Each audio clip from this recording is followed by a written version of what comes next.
Hey friends, it's Mr. Lester. Have you ever been curious? Maybe about how fast you could run or how high you could jump? Well, we're going to read about somebody who's really curious. Come on, let's go. Curious George.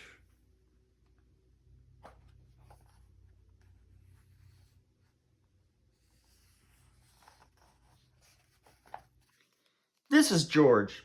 He lived in Africa. He was a good little monkey and always very curious.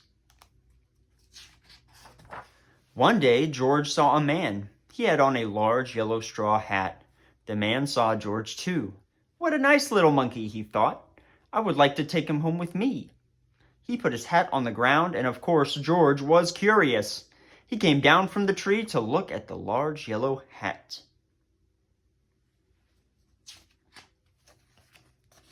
The hat had been on the man's head. George thought it would be nice to have it on his own head. He picked it up and put it on.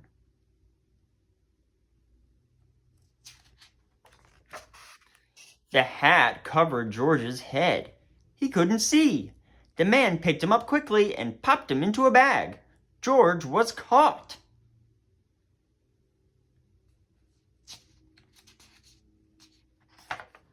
The man with the big yellow hat put George into a little boat, and a sailor rowed them both across the water to a big ship.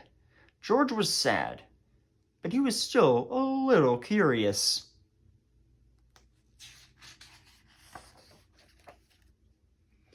On the big ship, things began to happen. The man took off the bag. George sat on a little stool, and the man said, "George, I'm going to take you to a big zoo in a big city. You will like it there. Now run along and play, but don't get into any trouble." George promised to be good, but it is easy for little monkeys to forget. On the deck, he found some seagulls. He wondered how they could fly. He was very curious. Finally, he had to try. It looked easy, but...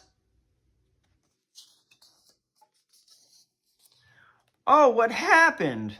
First this, and then this.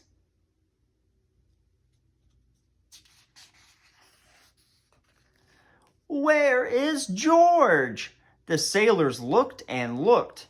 At last they saw him, struggling in the water and almost all tired out.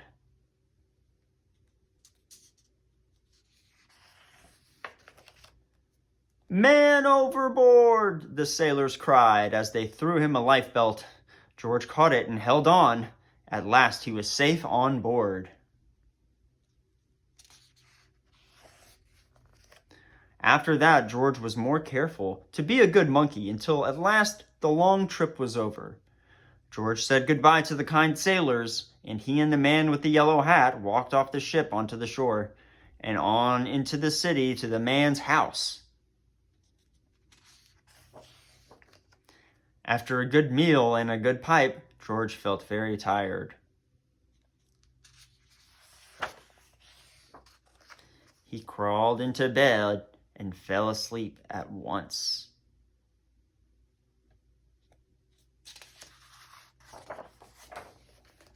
The next morning, the man telephoned the zoo. George watched him. He was fascinated. Then the man went away. George was curious. He wanted to telephone too. 1, 2, 3, 4, 5, 6, 7. What fun!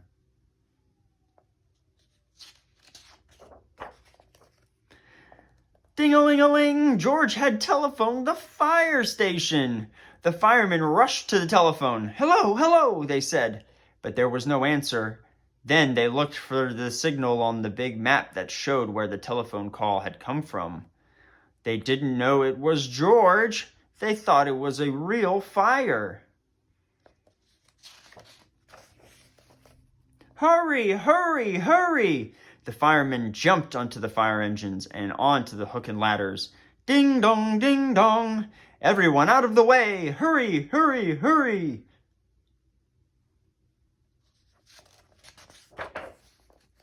The firemen rushed into the house. They opened the door. No fire! Only a naughty little monkey.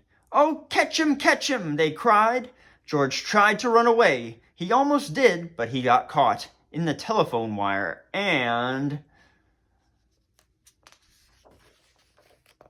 a thin fireman caught one arm, and a fat fireman caught the other. "You fooled the fire department," they said. "We will have to shut you up where you can't do any more harm." They took him away and shut him in a prison.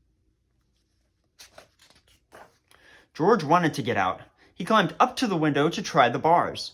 Just then the watchman came in. He got on the wooden bed to catch George, but it was too big and heavy. The bed tipped up. The watchman fell over, and quick as lightning, George ran out through the open door. He hurried through the building and out onto the roof, and then he was lucky to be a monkey. Out he walked onto the telephone wires. Quickly and quietly over the guard's head, George walked away. He was free!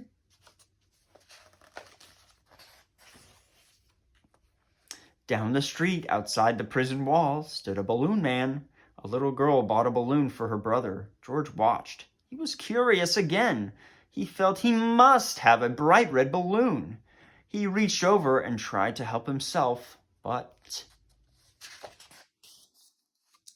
instead of one balloon, the whole bunch broke loose. In an instant, the wind whisked them all away, and with them George, holding tight with both hands.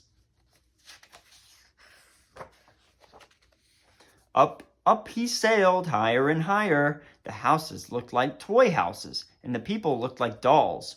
George was frightened. He held on very tight. At first the wind blew in great gusts. Then it quieted. Finally, it stopped blowing altogether. George was very tired. Down, down he went. Bump! On top of the traffic light. Everyone was surprised. The traffic got all mixed up. George didn't know what to do. Then he heard someone call, "George!" He looked down and saw his friend, the man with the big yellow hat.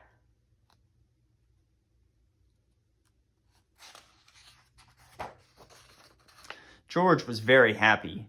The man was happy too. George slid down the post, and the man with the big yellow hat put him under his arm. Then he paid the balloon man for all the balloons, and then George and the man climbed into the car, and at last, away they went.